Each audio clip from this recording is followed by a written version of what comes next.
Hello folks, welcome. Well, I am in the process of packing my converted electric to gas propane kiln. I'm in the process of packing the first bisque into the kiln.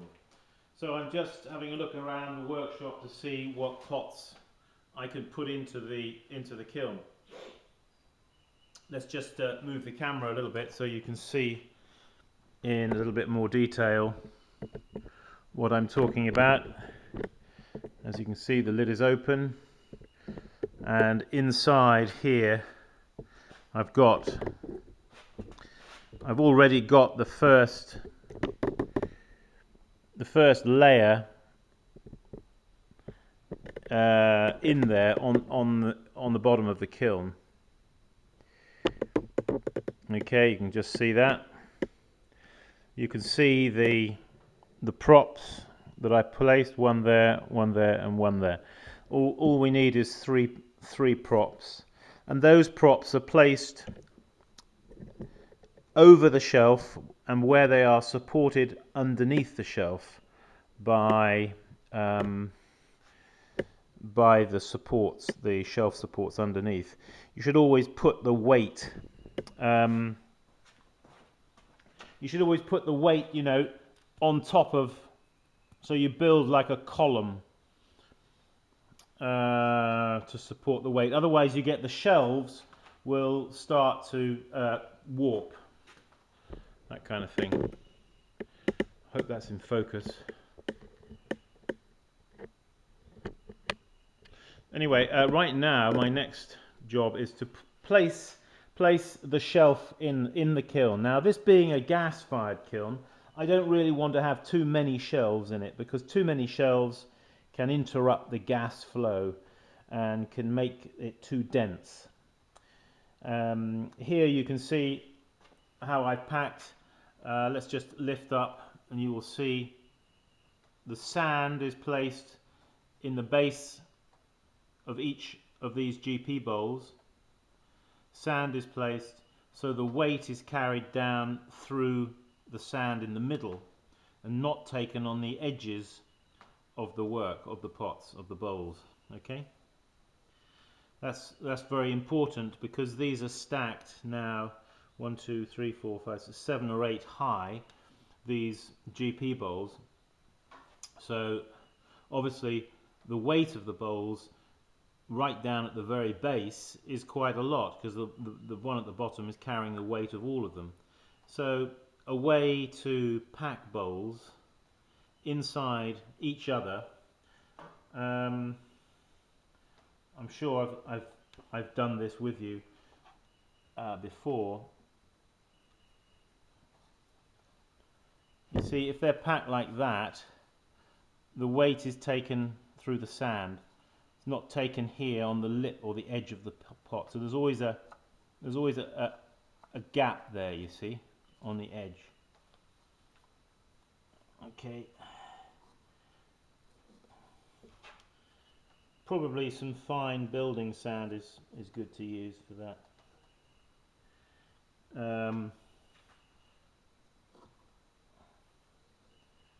When you transport these bowls and lift them, imagine this bowl is the bottom bowl.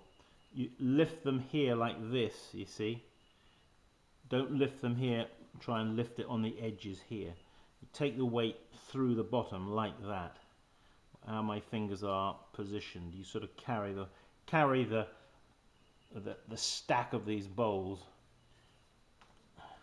We used to call them a bung. My dad used to call them a bung. B-U-N-G. Never heard of the word before, but that's what he called it, a bung of bowls. So, okay, so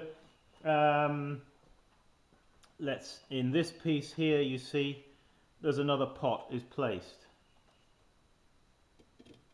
So we're trying to economize on space, filling in the vacant holes and spaces in pots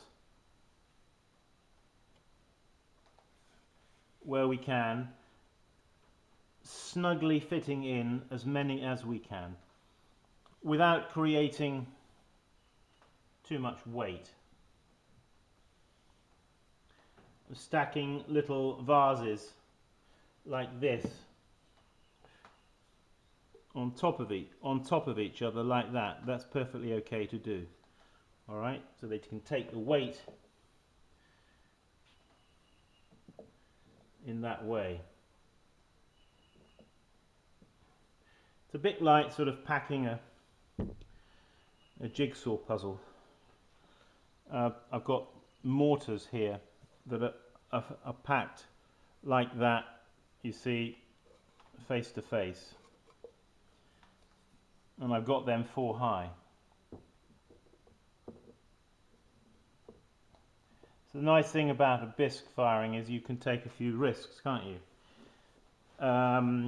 You just need to be really aware of the fragility of the pieces, and to make sure, as I've explained with these bowls, a little bit about the weight distribution. Okay, so having done that, now this is a useful rule which I think I got from Walmart, but you can get it from Lowe's, or I believe. But if you get one of these and cut them in two pieces, I think they cut on the 18-inch mark here, it gives you a useful size to work inside a kiln of this size, where you can use to measure height. Also, you can use it as a straight edge to put across the tops of your stilts here. Okay, and you can see how much clearance you've got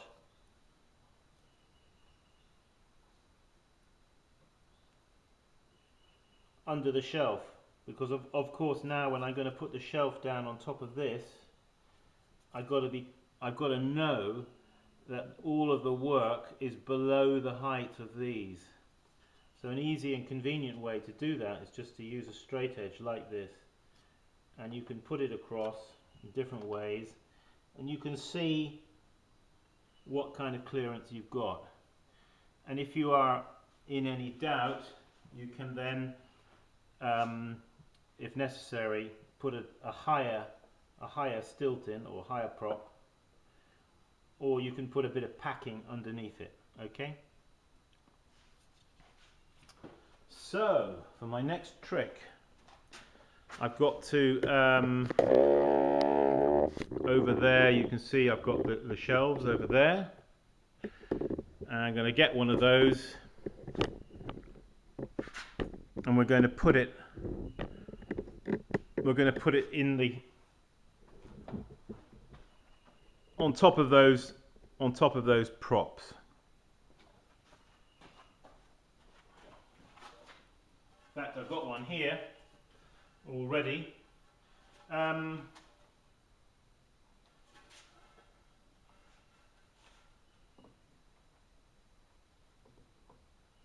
Yeah, before I do that, just to mention, just very quickly, about this part of the kiln. I just want you to see, I don't know if you can see the top edge. You can see the top edge here, where the lid is going to come down, and I've placed a ceramic fibre cushion here on top of the lid, on top of the kiln, so that the lid will come down here. Now it's very important that this part here is also very well sealed. Okay, just focusing the camera up there, you can see the slot that I've cut in the lid, which is going to correspond precisely with the chimney slot here, and come down exactly on top of it. But it's very important that it is sealed around the edges here, because as we know, this is a downdraft kiln, so we don't want any of these upwardly mobile moving gases that are coming up here. We don't want them to come up here and leak through here and come out of the chimney. They've got to be encouraged to go down right the way down. I don't know if you can see, but down in here where I'm pointing, down in underneath here, the flames will go, and then they will go underneath the bottom shelf, and then they will come up the chimney here, and they will come out here. So yes, the next thing is to place that shelf, that kiln shelf. So let's do that together. Now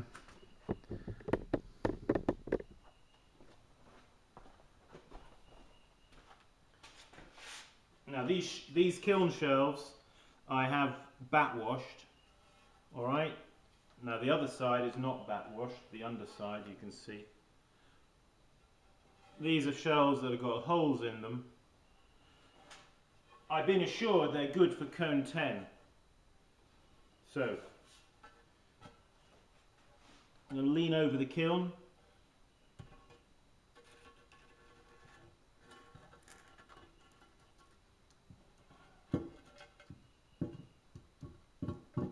Finding the props.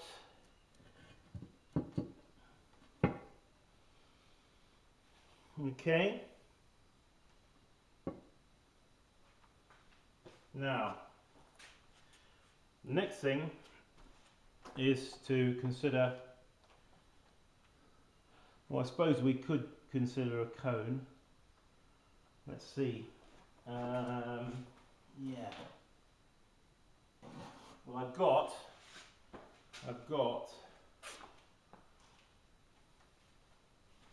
I don't know if you can see here, but I've got a spy hole. If I stick something through it, can you see that there?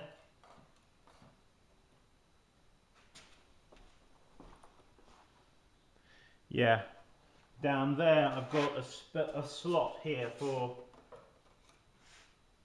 where I've got a spy hole. You see here. This is the.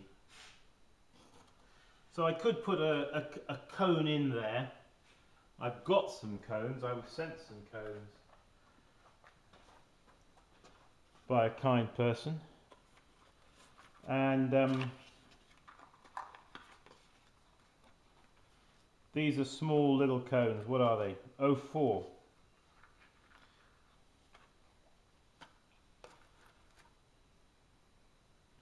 These little cones, we could set a cone here that I could check the temperature.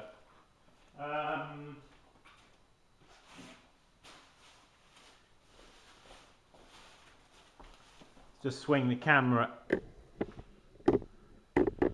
up a bit.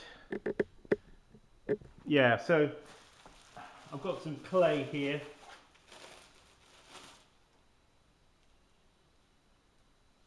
You take a small amount of clay.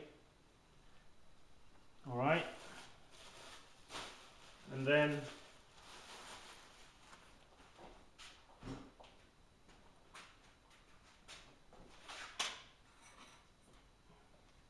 you've got a little bit of sand. You take the bit of clay and mix it in with some sand. It's always a good idea. Like this. The sand opens up the clay, you know.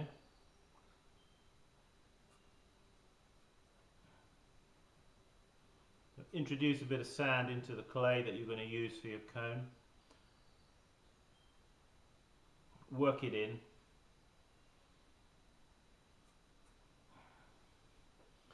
Okay.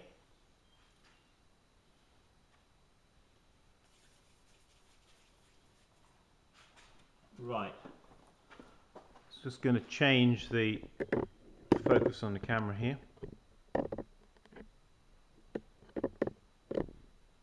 So I want you to see this,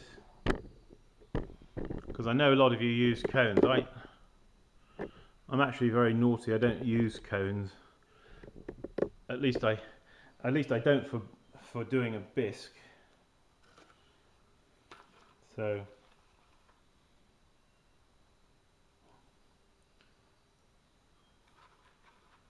I've never used cones like this, to be honest. As small as this, but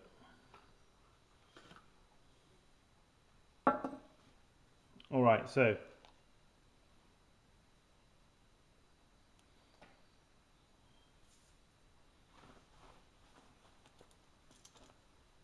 just going to get my pocket knife out, because I want to mount up the cone. You'll notice with cones they have an angle on the bottom there which sort of indicates which way they're going to fall.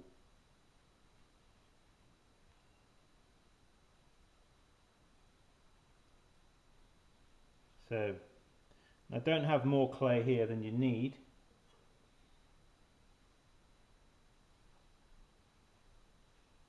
So basically you want to set it up so that the cone looks something like that. It's at the same angle as that angle on the bottom. Okay, so set it up in some, set the cone up in some sanded up clay like that. Now take something with a point, then you can just spike the bit of clay there a bit like that. That's just a precaution because when it's in the kiln, as this is a raw piece of clay, it's not dry, okay? Just to let any gases escape or any water vapor escape out of the clay there.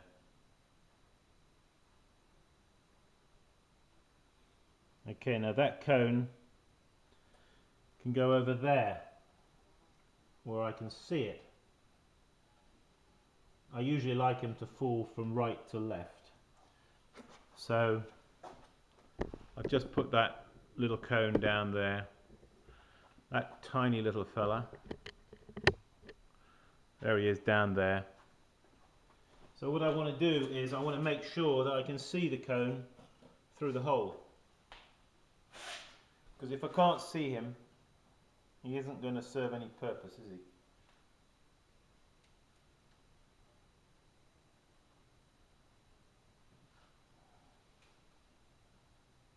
he? Yeah. Okay. I can see him. So, what I've now got to do is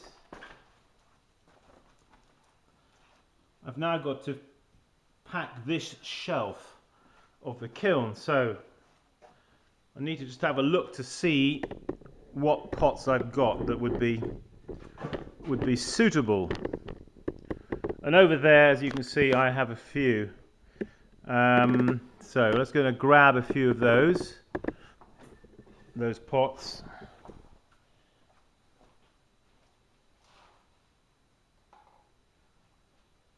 You know, when I'm packing a kiln, I generally like to sort of work around the bigger pots. Now this is a ginger jar. Inside the ginger jar, you can see it's full of little bud vases. All right.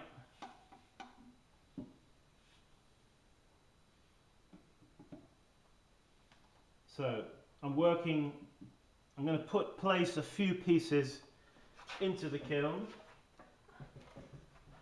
just to sort of see what I've got to play with. Now I can see up there, way up over there where I'm pointing the camera. Let's zoom in. Up there I can see on that top shelf, I can see I've got some pieces there. So I'm going to go over there and get those.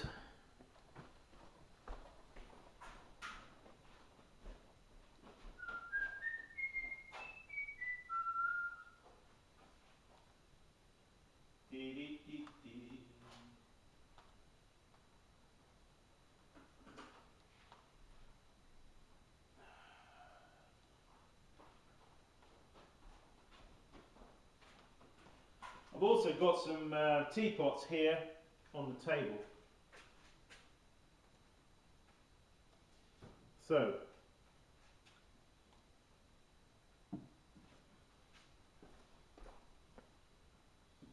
put those there. What else have we got? Oh yeah, I can see a big fellow over there.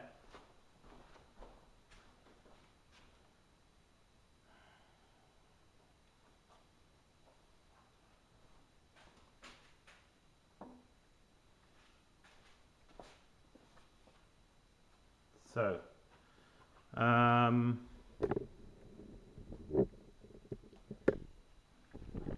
see.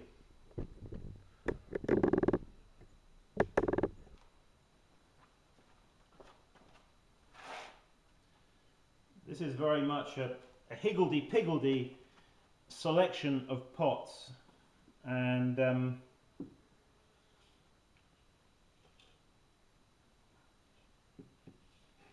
see, now this bowl I can put some other smaller items inside.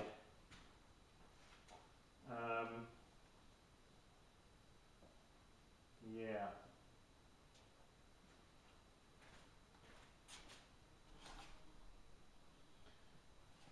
So I've got a teapot there. It's a good idea when you're packing teapots and things to, you know, things like handle spouts, incline them away from the flame, where you know the flame is coming or the flame path is likely to hit the pot. It's good to incline the spout away from the flame. A good idea. So, what else?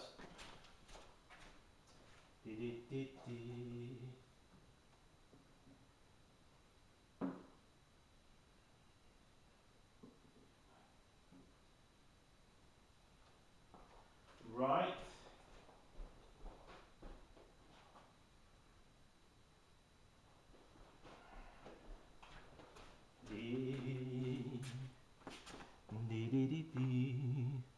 So what I do generally is pots like this, for example, one can go inside the other.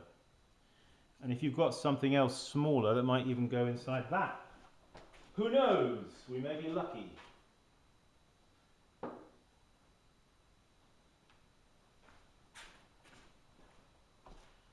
We have to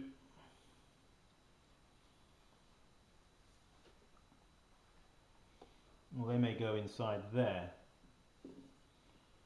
for now.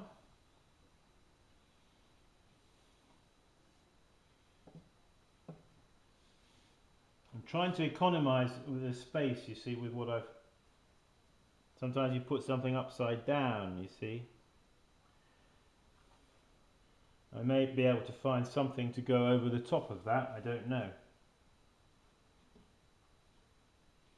Now you have to pay attention a little bit to... It's good that things have a good location, you know, on top. Don't have things that are slightly kind of on the inside like that, like forcing in at an angle. Tapered things are not good, I don't think, because then the weight of this on top of that, if it's tapered, if it's not lying flat on top of it, you don't want it lying on an edge. Can cause cracking. Always got to be aware of cracking when packing a bisque. Hey ho. So, yeah. And so it goes on. So it goes on.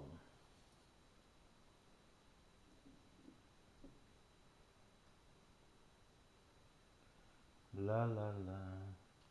One of my father's favourite expressions was jiggery pokery. Jiggery pokery. This is a game of jiggery pokery, you know, sort of trying to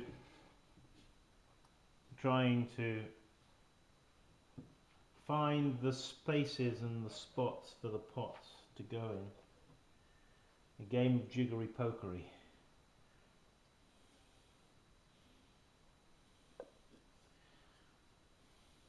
Sometimes with lids and things you can invert them, not in this case of course, because the knob here will not allow it to sit. But that is something that one can do. Like this, occasionally you could invert it and then something else would sit on the top. Okay.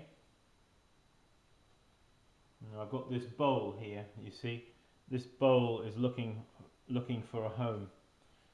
So, could I place that bowl? Could I place that bowl inside that bowl like that? Well, you could, but because it's like the taper of that bowl here is pushing. If I put then extra weight inside this, it could cause this to crack if it was excessive, the weight. So I just have to now that could go inside that bowl like that, you see, because the weight of through the foot is taken. Because the weight is taken through the foot, is not taken on the edges here, through the sides, but it's taken down through the foot. Okay? Likewise, that could go the other way up, like that.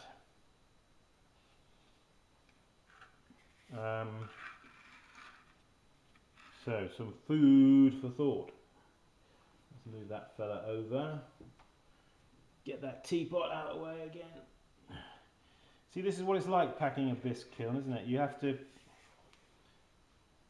It's not black and white. You have to see what you've got in terms of the shapes of the pots. Being bisqued, the pots, they can sit inside one another. They can touch each other. It's not like a glaze firing. So.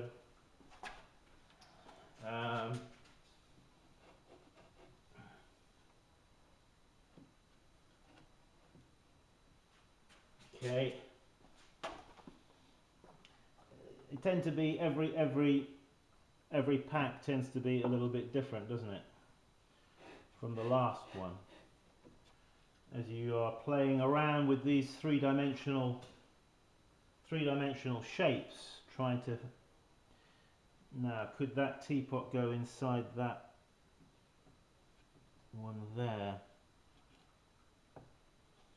You see, the spout is resting on the edge there.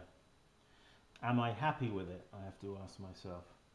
Or maybe I could just raise it up a little bit if I put a little something underneath there to take that weight. Now wait a minute, I've got another teapot that might fit there.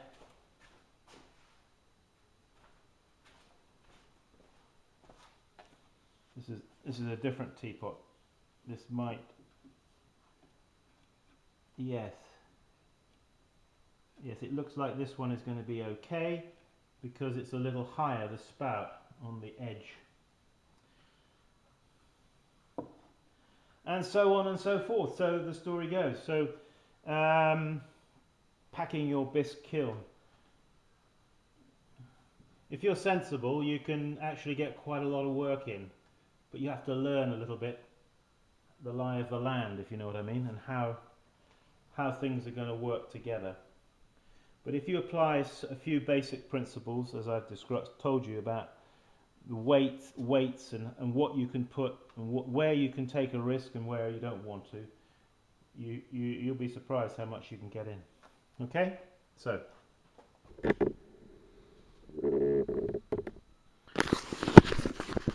oh, what was I going to tell you? I was going to share something with you, wasn't I? Yeah, I haven't got them here to show you, but I've got some postcards. We've had some postcards printed, which, if you go to my website, Simon Leach Pottery, simonleachpottery.com, you'll see there a selection of postcards. I think we're selling them for, I think there's 9 of them. Anyway, the price includes the shipping, so if you're interested in some postcards, we were quite pleased with them. I thought they came out quite nicely. Yeah, Jennifer did the graphic design work, and I made the pot. Anyway, if you want to go there, if you're interested in postcards, if that's something that you like, sometimes it's nice to have a postcard to give to somebody or to send to somebody. Anyway, simonleachpottery.com. Thank you for all your letters, and I'm hoping the next clip we're going to be firing up this kiln, and so I'll show you the setup with that. Okay, that's all there is to say. Or is it? Maybe there's one more thing to say. Keep practicing. See you soon. Bye bye.